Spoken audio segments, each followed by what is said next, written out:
মা সন্তানকে যত মায়া করে, আমার মালিক বান্দা বান্দীকে তার চেয়ে শত হাজার লক্ষ গুণ বেশি মায়া করে বান্দা বান্দীকে। এই জোরে বলো কথা ঠিক না ঠিক? ভালো, তোমার তো নেকির পরিমাণ অনেক বাইরে গেছে। অর্থাৎ বুঝাইতেছে আমার চেয়ে মনে হয় তোমার নেকি বাড়ছে, কারণ তুমি যে কাজ করছো ও কাজ তো আমি করতে পারি না। ওমর রাদিয়াল্লাহু তাআলা বলতেছেন, ভাই আবু বকর, মাশাআল্লাহ, খুশি হয়েছি, তবে আমার জীবনের সব নেকি আপনাকে আমি দিয়ে দেব যদি এক রাত্রের নেকি আমাকে দেন।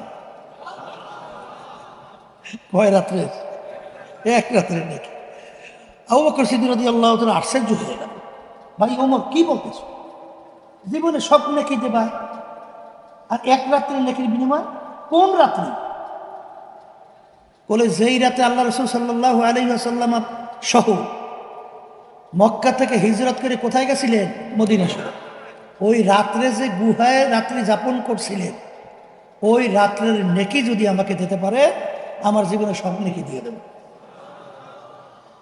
এখন আবু বকর সিদ্দিক রাদিয়াল্লাহু তাআলা আনহু চিন্তা করলেন, ব্যাপার কি, ওই রাত্রের নেকি কত, জীবনে সব নেকি পরিবর্তন। বলে ভাই একটু বুঝে লই, কি কি করবে বুঝে। আবু বকর সিদ্দিক রাদিয়াল্লাহু তাআলা আনহু যাইয়ে বলতেছেন আল্লাহ রাসূল সাল্লাল্লাহু আলাইহি ওয়াসাল্লামকে, আল্লাহ রাসূল, ওমর তো এই কথা বলে, এখন তার সঙ্গে জীবনের নেকি দিয়ে এক রাতে নেকি পরিবর্তন করব? আল্লাহ রাসূল সাল্লাল্লাহু আলাইহি ওয়াসাল্লাম মিসকি হাসেন, কারণ ওমর রাদিয়াল্লাহু তাআলা তিনিও আল্লাহর হাবিবের শ্বশুর, আবু বকর সিদ্দিক রাদিয়াল্লাহু তাআলা আনহু তিনিও শ্বশুর। এখন কাকে ঠগায় কাকে জিতে? বলতেছে যে আপনি পরিবর্তন করবেন কি না তা জানি না, তবে ওই রাত্রের নেকির একটা পরিমাণ আমি বলি। যত মানুষ দুনিয়াতে আসছে, যত নেকি করছে করবে, সব যদি এক পাল্লায় দেয়, আর আপনার এই এক রাত্রের নেকি আর একটা পাল্লায় যদি দেয়, ওই এক রাত্রের নেকির ওজন ডাইবে যাবে। এখন আপনি পরিবর্তন করবেন কিনা আপনি জানেন। এখন এই নেকির পরিমাণ বাড়ছিল কেন? বলেন, ইমানের উপরে ভিত্তি কইরা। কথা ঠিক না ঠিক? তাদের ইমানের অবস্থান কেমন ছিল? আর আল্লাহ রাব্বুল আলামিন তো আমাদেরকে হুকুম করছেন, আমিনু কামা আমানান নাস। তোমাদের ইমানের ধরনটা কেমন হবে? সাহাবায়ে কেরামরা যেভাবে ইমান আনছিল, তাদের বিশ্বাসটা যেভাবে ছিল, তোমাদের ইমানের ধরন ওইভাবে হবে। তাদের ইমানের অবস্থা কেমন ছিল শোনেন। আবু বকর সিদ্দিক রাদিয়াল্লাহু তাআলা গোলামকে আযাব করে দিয়ে বলছিলেন, কথা বেশি লম্বা বললাম, কারণ আসছেন তো অনেক সময় হয়ে গেছে, সেই জনসভা থেকে শুরু হয়ে এখন পর্যন্ত আছেন, অনেকে খাওয়া দাওয়া করেন নাই, কষ্ট তো হইতেই আছে না? তা যাই হোক, যেই কষ্টের ভিতরে ইবাদতে কষ্ট বেশি, সব তত বেশি। এই কথা ঠিক না ঠিক? কষ্ট তো একটু হয়, আল্লাহ তৌফিক দান করুক, আল্লাহ নেকের পরিমাণ বাড়াই, নাজাতের ওসিলা বাড়াই আল্লাহ। যেই কথা বলতে চাইছিলাম, যে আবু বকর সিদ্দিক রাদিয়াল্লাহু তাআলা আনহু কে মাইকে শব্দ তো ভালোই পাইতে আছে, ওদিকে কি হয়েছে? বাম পাশে, আরে খালি আওয়াজ বাড়াইলেই হবে, এদিকে তো আওয়াজ খুব সুন্দর হইতেছে। এই বাম পাশে জানি কি হয়েছে। তা যাই হোক, ওই শব্দ করে কথা বললেন না, একটু চুপ থাকলে কথা আশা করি আল্লাহর মধ্যে বোঝা যাবে। গোলাম আজাদ করে যে বলছিলেন, গোলাম তুমি আজাদ, মাঝে মাঝে কিন্তু খাদ্য নিয়ে আসতে পারি, নিয়ে আইসো। গোলাম বিভিন্ন সময় খাদ্য নিয়ে আসে, জিজ্ঞাসা করে তুমি কিভাবে কামাই করছো? হুজুর এইভাবে এইভাবে। যখন দেখতেন হালাল, তিনি খাইতেন। একদিন পেটেও বড় ক্ষুধা, গোলাম খাদ্যও নিয়ে আসছে। কথা বেশি লম্বা না, সংক্ষেপ বলছি, ইমানকে মজবুতির জন্যে। তিনি না জিজ্ঞেস করে খাদ্য খাইয়ে ফেলছে। গোলাম বলতেছে, হুজুর আপনি তো অন্য সময় না জিজ্ঞেস করে খান না, আজকে জিজ্ঞেস না করে খাইলেন। বলে, বাবা তুমি তো অন্য সময় দেখছি হালাল উপায়েই তুমি কামাই করো, আজকে পেটেও বড় ক্ষুধা ছিল, চিন্তা করছি তুমি হালাল উপায় তো কামাই করে নিয়ে আসছো, এই জন্য তাড়াহুড়ো করে খেয়ে ফেলছে। এখন বলো তুমি কিভাবে কামাই করছো? তখন গোলাম বলতেছে, হুজুর আমি যখন কাফের ছিলাম, জাদুবিদ্যার মাধ্যমে একটা লোককে তদবির করছিলাম, ওই লোকটা ভালো হয়ে গেছে, তার সঙ্গে দেখা, সে ওই যে ভালো হয়েছে ওই বিনিময়ে আমাকেই খাদ্য দিছে, সেই খাদ্য এই। তখন আবু বকর সিদ্দিক রাদিয়াল্লাহু তাআলা আনহু বলেন, ভাই তুমি তো আমাকে সর্বনাশ করছো, জাদুবিদ্যার মাধ্যমে তদবির করা কামাই সম্পূর্ণ হারাম, তুমি তো আমাকে হারাম খাওয়াইছো। এই কথা বইলে তিনি গলার ভিতরে আঙ্গুল দেওয়া শুরু করছে, পেটেও ক্ষুধা, বলতে গেলে পাকস্থলীতে খাইতে চলে গেছে। শেখ যাই না খাইছে না যাই না খাইছে, আল্লাহ কি ধরপাকড় করবে? তারপরেও তিনি খাদ্য বাড়ি করার জন্য চেষ্টা করতেছে। লোকেরা বলে, হুজুর আপনাকে তো আল্লাহ ধরপাকড় করবে না, আর খাদ্য আপনি না যাই না খাইছেন, পাকস্থলী চলে গেছে, বলতে গেলে আপনি নিজেকে কষ্ট দেন কেন? তিনি বলতেছেন, ইমানের অবস্থান শোনেন, তিনি বলতেছেন, হে আমার সাথীরা, আল্লাহ রাসূল সাল্লাল্লাহু আলাইহি ওয়াসাল্লাম বলছেন, যেই হারাম মালের দ্বারা রক্ত এবং গোশত তৈরি হবে তার জায়গা জাহান্নাম ছাড়া হবে না, তার জায়গা জাহান্নাম ছাড়া হবে না। আমি আবু বকর যদি মারাও যায়, তারপরে ওই খাদ্য আমি পেট থেকে বের করেই ছাড়ব। তখন লোকেরা বলে, হুজুর পেট ভইরা পানি খান, গলায় আঙ্গুল দিলে বমি হবে, বমির সঙ্গে খাদ্য বের হয়ে আসবে। তিনি পেট ভরে পানি খেয়ে যখন গলায় আঙ্গুল দিল, বমি হয়ে গেল, খাদ্য বের হয়ে গেল, তিনি বলেন আলহামদুলিল্লাহ। এই ছিল তাদের ঈমানের অবস্থা। ওমর ফারুক রাদিয়াল্লাহু তাআলা আনহু, আপনারা জানেন নীল নদী, শোনেন নাই? নীল নদীর নাম শুনছেন? শুনছেন তো? নীল নদীর একটা নিয়ম ছিল, প্রতি বছর একটা সময় শুকাইয়া যেত। যুবতী একটা সুন্দরী মেয়েকে যদি নীল নদীর ভিতরে বলি দেওয়া হইতো, বলি বোঝেন তো, ওই হিন্দুরা কায় বলি, মানে জবাই করা হতো, তাইলে পানি আসতো, নাহলে পানি আসতো না। আর ওই পানি এত জরুরি গুরুত্বপূর্ণ, ওই পানি খাইয়ে মানুষ বাঁচত, আর ওই পানি দিয়ে ফসল হয়, ফসল খাইয়ে মানুষ বাঁচে। এখন যখন মুসলমানদের আয়ত্তে নীল নদ সহ যখন তাদের আয়ত্তে এসে গেল, এখন নিয়ম অনুযায়ী তো নীল নদীর পানি বলেন শুকিয়ে গেছে না? শুকিয়েছে। এখন নিয়ম কি? সুন্দরী একটা যুবতী মেয়েকে জবাই, নালে পানি।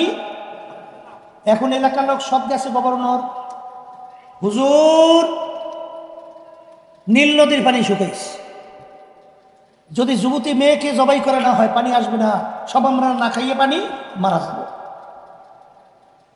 এখন নাউজুবিল্লাহ, আল্লাহ মাফ করুক, আমাদের যুগ যদি হইতো তাহলে কত ফতুয়া যে বের হইতো, এর কোনো শেষ না। কথা বলেন না কেন? কোনো ফতুয়া শেষ আছে? তখন ফতুয়া বের হইতো লক্ষ লক্ষ কোটি কোটি মানুষের জীবন, এ তো আগে বাঁচা দরকার। একটা জীবন গেলে করার কি? আগে তো লক্ষ লক্ষ মানুষের জান বাঁচুক। কথা হয় না? কথা ঠিক না? ঠিক। তাদের ইমানের অবস্থা কেমন ছিল?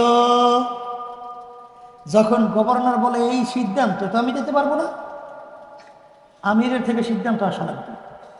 আমিরের কাছে সংবাদ পৌঁছলে, আমির নীল নদীর পানি শুকিয়েছে, যুবতী মেয়ে জবাই না করার পরে যদি পানি আসবে না, লক্ষ লক্ষ মানুষ পানি না খাইয়ে মরবে, ফসল হবে না, ফসল না খাইয়ে মারা যাবে, কি করা? যুবতী মেয়ে তাকে জবাই করা লাগবে। আমির কি বলছেন? আমির কথার কথা, বলো কি? তাহলে একটা মেয়ে জবাই দেওয়ার মধ্যে পানি আসা না যাওয়ার ক্ষমতা, তা আমার আল্লাহর ক্ষমতা কোথায়? আমি নীল নদীর কাছে চিঠি লেখে, সুবহানাল্লাহ বলেন না? কার কাছে চিঠি লেখে? আমাদের যুগে নাউজুবিল্লাহ এই যদি আমরা দেখতাম শুনতাম, তাইলে তো আর লকব লাগাইতে মোটেও ভুল করতাম না, পাগলের জাত। নদীর কাছে চিঠি লেখে এখনো সুস্থ মানুষ পারে? কথা বলেন পারে? নীল নদীর কাছে চিঠি লেখে, কে লেখে? আমিরুল মুমিনিন। হে নীল নদী, তুমি যদি আল্লাহর হুকুমে জারি হও তাহলে জারি হইয়া যাও, আর যদি আল্লাহর হুকুমে জারি না হও তোমার পানি আমাদের লাগবে না। Direct action. যাও চিঠি নিয়ে নীল নদীর ভিতরে ফালাও। চিঠি নিয়ে নীল নদীতে ফালাইতে দেরি, সঙ্গে সঙ্গে পানি এসে নীল নদী পানিতে টইটুম্ব। ওই যে নীল নদী পানিতে ভরছে, আজ পর্যন্ত আর কোনোদিন শুকায় না। এর নাম হলো ঈমান। কথা বুঝেন নাই? আমার বাচ্চাদেরকে বলবো, সাহাবায়ে কেরামদের জামাত এলাকায় দাওয়াত দেওয়ার জন্য যখন গেল, এলাকার লোক এত খারাপ, দাওয়াত তো গ্রহণ করেই না, বরঞ্চ তারা একটু বসবে শুইবে জায়গাও দেয় নাই। এখন রাত্রি হয়ে গেছে, কোথায় রাত্রি যাপন করবে? সাহাবায়ে কেরামদের জামাতের আমির তিনি সিদ্ধান্ত নিলেন জঙ্গলের মধ্যে রাত্রি যাপন করবে। কোথায়?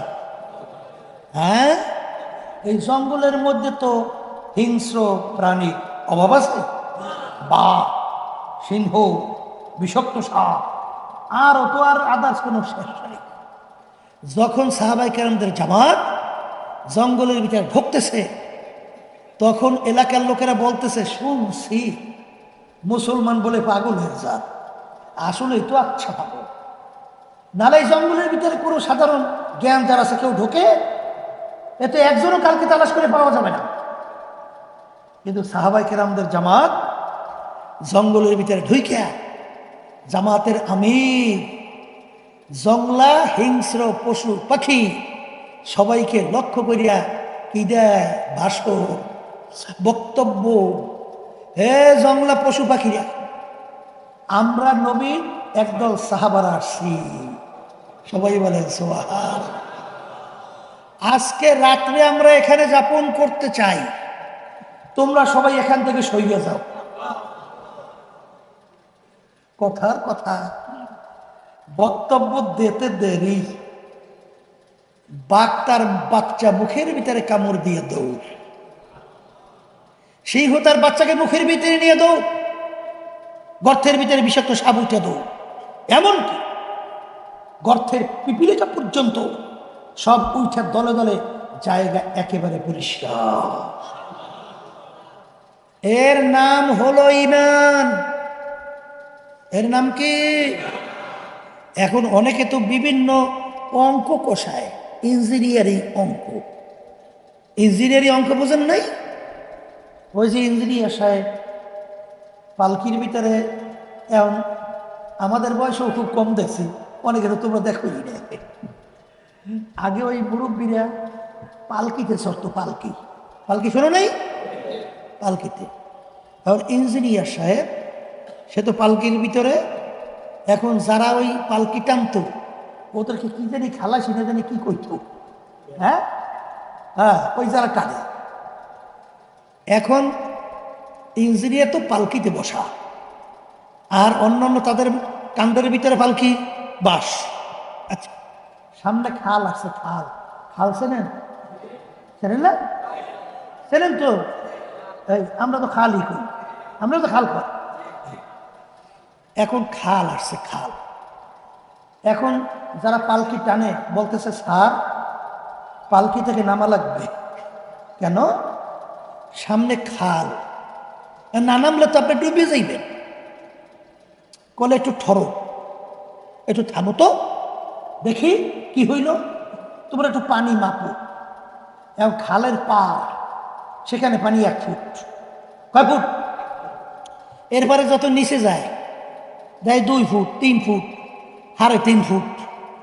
এরপরে আবার উপরের দিকে উঠছে 1 ফুট। এখন গড় করছে, গড় করে দেখে খালের ভিতরে পানি গেছে 2 ফুট।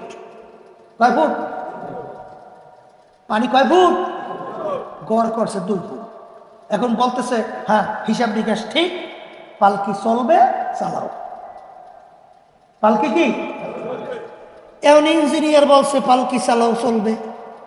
যেই 3.5 হাত পানির কাছে গেছে, এখন তো পানি পালকির ভিতরে উঠে ডুবে ডুবে অবস্থা। এই দাঁড়াও দাঁড়াও, কি হইল? আমার হিসাব ভুল হয়েছে নাকি? হিসাব তো ভুল হয়েছে নাকি? নাহলে আমার পালকি ডুবে কেন? তখন যারা পালকি টানে তারা বলতেছে স্যার, সব জায়গায় ইঞ্জিনিয়ারিং হিসাব চলে না। তাই বর্তমানে এক শ্রেণী আমরা আজকাল ইঞ্জিনিয়ারিং হিসাব করি, সব জায়গায় ইঞ্জিনিয়ারিং হিসাব চলে না। ওয়ালা তাহিনু ওয়ালা তাহজানু ওয়া আনতুমুল আ'লাউনা ইন কুনতুম মুমিনিন।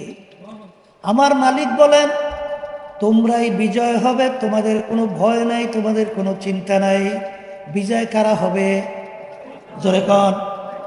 তোমাদেরই বিজয় হবে যদি তোমরা মুমিনের চরিত্র অর্জন করতে পারো। বিজয় দেওয়ার মালিক কে? জোরে বলেন কে কে? এখানে ইঞ্জিনিয়ারিং করলে কিন্তু ডুবে মারা লাগবে।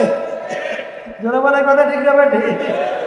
এই জন্য আমার ভাইদেরকে বলবো, পর্দা আলে মা বোনরা যারা শুনতেছেন, ইউসুফ নবী আলাইহিস সালাতু ওয়াস সালাম, তাকে বিবি জুলাইখা 7 দরজার ভিতরে তালা মারি আটকাইছে না? দরজা কয়টা? তালা মারছে কয়টা? দুনিয়ার কোনো নিয়মে বের হওয়ার কোনো যুক্তি নাই। দরজাও 7টা, তালাও 7টা। জুলাইখা বলে ইউসুফ আমার কথা এখন মানা লাগবে। ইউসুফ আলাইহিস সালাতু ওয়াস সালাম চিন্তাও করে নাই কিভাবে বের হব, দুনিয়ার কোনো যুক্তি তো এখানে চলবে না। আল্লাহর উপরে তাওয়াক্কুল কইরা নবী যখন দৌড় মারলেন, 7টা দরজার ভিতরে তালা আমার মালিক টাস ঠাস কইরা কইলা দিছে। নবী বের হইয়া চলে গেছে, আটকাই রাখতে পারে নাই। পারছে? মূসা আলাইহিস সালাতু ওয়াস সালাম ফেরাউন দলবল সহ যখন তারাইয়া তাকে আসলে দৌড়িয়া তাদের উপর আক্রমণ করবে, সামনে নদী, সামনে কোন নদী?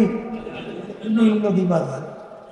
মালিক এখন কি বালা, সামনে তো নদী, পিছন থেকে শত্রু আসতেছে, আমাদেরকে তো সব একসঙ্গে সব শেষ, কি করব কি করব? ও মুসা চিন্তা নাই, তোমার হাতের মধ্যে ওঠা কি মালিক? লাঠি। লাঠি দিয়া পানির উপরে বাড়ি দাও। বাড়ি দেওয়ার সঙ্গে সঙ্গে রাস্তা বহুত হয়ে গেল।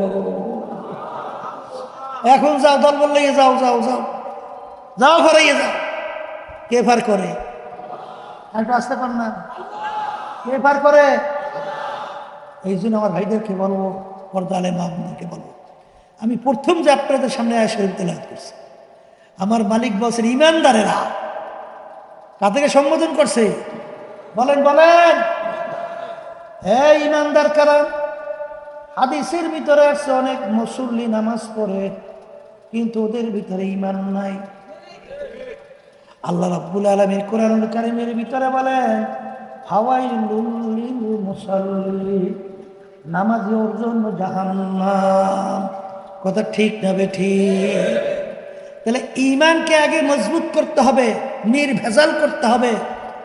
আল্লাহ রাসূল সাল্লাল্লাহু আলাইহি ওয়াসাল্লাম বলেন আখলিস দীনাকা ইয়াকফিকা আমালুল কলিল। তোমাদের ঈমানকে যদি তোমরা নির্ভেজাল করতে পারো, অল্প আমলি তোমাদের নাজাতের জন্য যথেষ্ট। কি জোরে বলেন? কথা ঠিক না বেঠিক? এই জন্য ঈমানকে মজবুত করা লাগবে। এক শ্রেণী আমার বাজানরা আছে, আল্লাহ কোরআনুল কারীমের ভিতরে বলে ওয়াজতানিবুত তাগুত, তোমরা তাগুত থেকে পরহেজ করো, তাগুত থেকে বাইসে থাকো। এই তাগুতকে বাদ দাও। তাগুত কাকে বলে? এই মানব রচিত তন্ত্র মন্ত্র কুফরি, এটা তাগুতের ভিতরে একটা বড় তাগুত। কথা কয়। এক শ্রেণীর মনে করে নামাজও পড়ে, রোজাও রাখে, হজও করে, যাকাতও আদায় করে, তাহাজ্জুদের নামাজ অনেকাংশে কম করে না, তাসবিহের জিকিরও করে, কিন্তু তারা এই তাগুতের সাথে জড়াইয়া মসজিদে যাইয়া সেজদা দিয়া আল্লাহকে খুশি করতে চায়। জোরে বলেন। এক শ্রেণী আমার বাজানরা মসজিদে যায়, রুকুর ভিতরে যাইয়া সুবহান রাব্বিয়াল আযীম তাসবিহ আদায় করে, কাকে খুশি করে? একটু জোরে মুখ খুলে বলেন। আবার সেজদার ভিতরে যাইয়া সুবহান রাব্বিয়াল আলা, কাকে খুশি করে? আবার বাহিরে নাই না স্লোগান দেয়, আমার নেতার চরিত্র ফুলের মতো পবিত্র, নামাজ পড়ে না এক ওয়াক্ত। ভুল কইছি মনে হয়? হ্যাঁ, শুধু শোনেন, এক শ্রেণী বর্তমানে আমার মতো আলেমরাও বেরিয়েছে, একটু যদি কোনো কায়দা দান খয়রাত করে, ওদিকে তো আল্লাহ আল্লাহ রসুলের বিরুদ্ধে যত আইন আছে, যত জুলুম আছে, যত মিথ্যাচার আছে, যত ঘুষ আছে, যত সুদ আছে, যা কিছু আছে সব একটাও বাদ নাই। এখন একটু সহযোগিতা করছে, তার প্রশংসা পঞ্চমুখ। হাদিসের ভিতরে আসছে, আল্লাহ রসুল সাল্লাল্লাহু আলাইহি ওয়াসাল্লাম বলেন, ফাসিকদের যখন প্রশংসা করা হয়, আমার মালিকের আরশ থরথর করে কাঁপতে থাকে। আমার কথা না, আল্লাহ রসুল সাল্লাল্লাহু আলাইহি ওয়াসাল্লাম বলছেন, আমি শুনাইতেছি মেয়া। হ্যাঁ, এক শ্রেণী বেরোইছে মসজিদে যে আল্লাহকে খুশি করে, বাহিরে নাইমিয়া দুনিয়াদার, ইসলাম বিদ্বেষী, আল্লাহ আল্লাহ রসুল বিদ্বেষী, মুসলমান বিদ্বেষী চক্রদের সাথে জড়াইয়া আবার মসজিদে যাইয়া আল্লাহকে খুশি করে।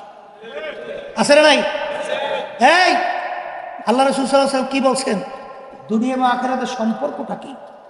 আল্লাহ রসুল বলেন, কাজুরতাই, দুই সতীনের মতো। এর মতো বলেন, মুখ খুলে বলেন। হে আল্লাহর বান্দারা, আপনাদের এলাকায় একটু তালাশ করে দেখবেন, কোন স্বামী যদি তার দুইজন স্ত্রী থাকে, দুইজন স্ত্রীকে একসঙ্গে কিন্তু খুশি রাখতে পারে না? পারে? একজন খুশি হলে আরেকজন না। আমি বলছি না, আল্লাহ রাসূল সাল্লাল্লাহু আলাইহি ওয়াসাল্লাম বলছেন। মুখ খুলে বলেন, কে বলছে? আবার জোরে বলে, কে বলছে? হ্যাঁ, এটা বিশ্বাস করা লাগবে না? এর নাম হলো ঈমান।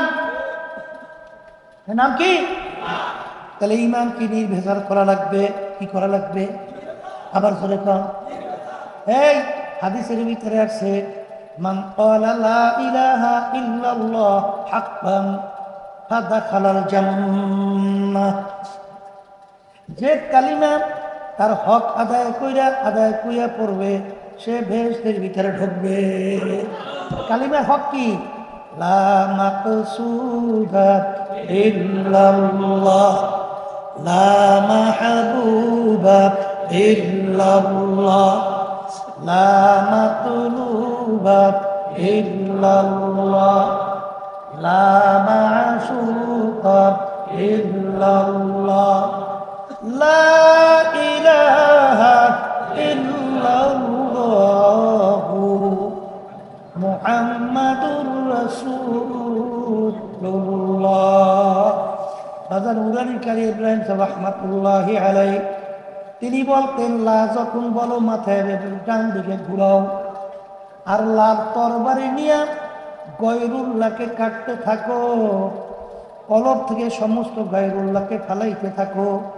লা বইলা যখন মাথা ডান দিকে ঘুরাও, খেয়াল করো আমার কলবের ভিতরে আমার পীরগিরি নাই, আমার মুফতিগিরি নাই, আমার মুহাদ্দিসগিরি নাই, আমার টাকার গরম নাই, আমার ক্ষমতার গরম নাই, আমার বংশের গরম নাই, আমার শিক্ষার গরম নাই, আমার মেম্বারগিরি নাই, আমার চেয়ারম্যানগিরি নাই, আমার এমপিগিরি নাই, আমি অমুক তমুক সভাপতিগিরি নাই, নাই নাই নাই, আল্লাহ বাদে কেহ কেহ মাবুদ নাই, আল্লাহ বাদে কেহ মাবুদ নাই। ঈমানকে মজবুত করা লাগবে। দ্বিতীয় নম্বরে ঈমানদারদেরকে আল্লাহ বলেন, হে ঈমানদারেরা তোমরা আমাকে ভয় করো, ভয় করার মতো ভয় করো। কে বলছেন? এই ছেলে বলেন, কে বলছেন? বাজান, ভয় কি জিনিস? আল্লাহু আকবার। হাদিসের ভিতরে আছে, যার ভিতরে আল্লাহর ভয় পয়দা হবে, আমার মালিকের আযাব ও গজবের ভয় পয়দা হবে, তারা আমলনামা থেকে গুনাহগুলো এইভাবে ঝইরা পড়বে, যেরকম একটা গাছের পাতা যদি শুকায়া যায়, গাছের পাতা যদি গাছকে ঝাঁকা দেয়, যেরকম পাতাগুলো ঝরঝর করে এরকম পইরা যায়। যার ভিতরে আল্লাহর ভয় পয়দা হবে, তারা আমলনামা থেকে গুনাহগুলো এইভাবে ঝইরা পইরা যায়। সবাই জোরে বলেন সুবহানাল্লাহ। হে আল্লাহর বান্দারা, পর্দালে মা বোনেরা, যেই আল্লাহর বান্দা বান্দির ভিতরে আমার মাওলার ভয় পয়দা হবে না, ওই আল্লাহর বান্দা বান্দি কোনদিন গুনাহ থেকে ফিরতে পারবে না। জোরে কান পারবে? জোরে বলেন পারবে? মূসা আলাইহিস সালামের জামানায় আল্লাহু আকবার, এক আল্লাহর বান্দার ঘরের ভিতরে কোনো খাবার নাই, বাচ্চাগুলো পেটের ক্ষুধায় কান্দে, এত নিচ্ছ, এত অসহায়। মায়ের সামনে বাচ্চাগুলো এমন ভাবে চিল্লাইয়া কান্দে পেটের ক্ষুধায়, মা সহ্য করতে পারে না। পাশের বাড়িতেই বড় লোক, তার কাছে যখন মা দৌড়ে গেল, ভাই আমার বাচ্চাগুলো পেটের ক্ষুধায় মরণাপন্ন, একটু খাবার দাও, বাচ্চাগুলোকে খাওয়াবো। ওই বদমাইশ বলতেছে, তুমি যদি আমার সঙ্গে খারাপ কাজে লিপ্ত হতে পারো, বিনিময় খাদ্য তোমাকে আমি দেব। ওই আল্লাহর বান্দা আল্লাহর ভয় ফিরে আসলো। আল্লাহু আকবার। আয়েশা দেখে বাচ্চাগুলো এখন শ্বাসও টানতে পারে না, এরকম রুহটা বের হবে।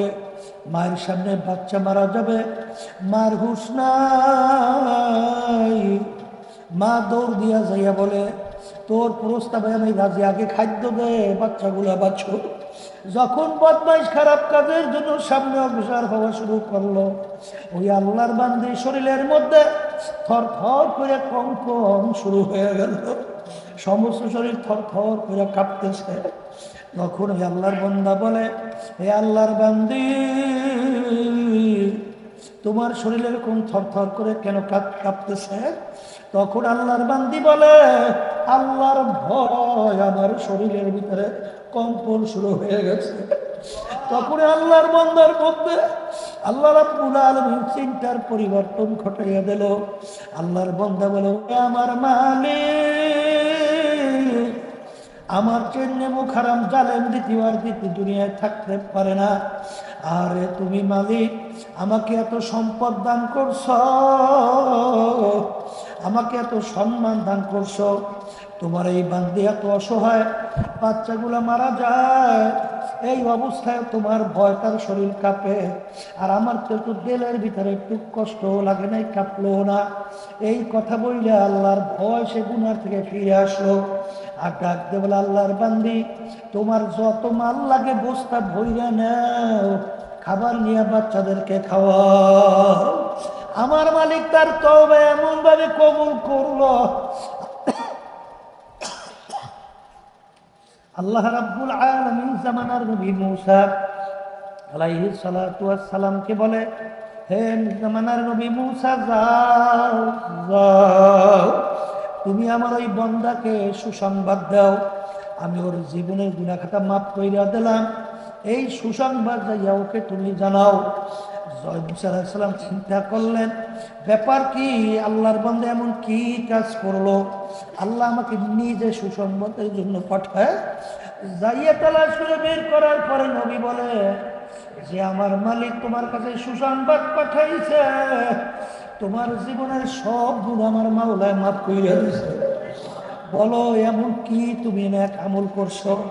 তখন ঘটনা যখন কইলা বলল, ওয়ানাহান নাফসা আনিল হাওয়া ফাইন্নাল জান্নাতা হিয়াল মাওয়া, যেই আল্লাহর বান্দা বান্দি আমার মাওলার ভয় গুনার থেকে ফিরে থাকবে, আমার মালিক বলেন তাদের জন্য আমি বেহেশত ঘোষণা করলাম। এই জন্য আমার ভাইদেরকে বলবো, পর্দারে মা বোনদেরকে বলবো, আল্লাহর ভয় ভিতরে পয়দা করা লাগবে। আল্লাহর ভয় যদি ভিতরে পয়দা না হয়, বাজার সে কিন্তু ইসলামের ব্যানার লাগাইয়া পীর হইয়া, মুক্তি হইয়া, মুহাদ্দিস হইয়া আল্লাহ এবং আল্লাহ রসুলের বিরুদ্ধাচারণ করতে একটু দ্বিধা করবে না। জোরে বলো কথা ঠিক না ঠিক? এই জন্য আল্লাহর ভয় ভিতরে পয়দা করা লাগবে। 3 নম্বরে বলছিলাম ওয়ালা তামুতুন্না ইল্লা ওয়া আনতুম মুসলিমুন। আমার মালিক বলেন খবরদার, সতর্কবাণী, মুসলমান না হইয়া কেউ মরিও না। এখন অনেকে মনে মনে বলতে পারেন হুজুর আলহামদুলিল্লাহ আমরা তো মুসলমান, মাশাআল্লাহ, আল্লাহ কবুল করুক। কিন্তু ভাসানদেরকে বলবো, পর্দা আলে মা বোনরা যারা শুনছেন, মুসলমানের ঘরে জন্মগ্রহণ করলেই মুসলমান হওয়া যায় না। ভাসান মুসলমান একটা আরবি শব্দ, ইংরেজিতে বলে সারেন্ডার, বাংলা অর্থ আত্মসমর্পণ। আজান যেরকম নাকি ঘোড়ার মুখের মধ্যে লাগাম লাগাইয়া যখন লাগাম সওয়ারি হাতে ছাড়ে, তখন ঘোড়ার নিজের ব্যক্তিগত শক্তি বুদ্ধি চালাকি আর কিন্তু চলে না। সওয়ারি ঘোড়াকে যেভাবে চালায় ওইভাবে চলার নামে হইল লাগাম লাগানো। জোরে বলেন কথা ঠিক না ঠিক? হে কবরের যাত্রীরা, আমরা যারা মুসলমান দাবি করি, আমরা সবাই কিন্তু কালিমা পড়ছি কি পড়ি না? কি কালিমা পড়ছি? লা ইলাহা ইল্লাল্লাহু মুহাম্মাদুর রাসূলুল্লাহ সাল্লাল্লাহু আলাইহি ওয়াসাল্লাম। অর্থ কি? এই কালিমার মুখে লাগাম লাগাইছি। এখন এক শ্রেণী আমার বাজানরা মুসলমানের ঘরে জন্মগ্রহণ কইরা তাদের কালচার, তাদের আদর্শ, তাদের সংস্কৃতি ভালো লাগে বিজাতিদের, অন্য নাস্তিকদের, মুসলমান বিদ্বেষী চক্রদের। কথা ঠিক না দেখি? এ মুসলমান সৈন্য রাখো।